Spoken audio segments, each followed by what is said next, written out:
Motor yang dikendarai petugas tersebut rupanya hasil sitaan dari peserta Sunmori atau Sunday Morning Ride.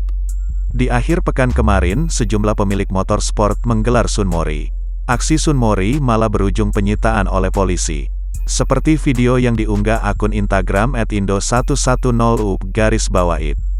Menurut keterangan dalam video, rombongan tersebut memakai motor sitaan dari para pengendara yang melakukan Sunmori. Penyitaan tersebut dikarenakan tidak adanya surat tentu dibantah oleh warganet. Menurut akun Instagram @muhaiminhaimin, penyitaan yang dilakukan polisi bukan dikarenakan tidak adanya surat. Penyitaan dilakukan karena motor sport tersebut menggunakan knalpot bising.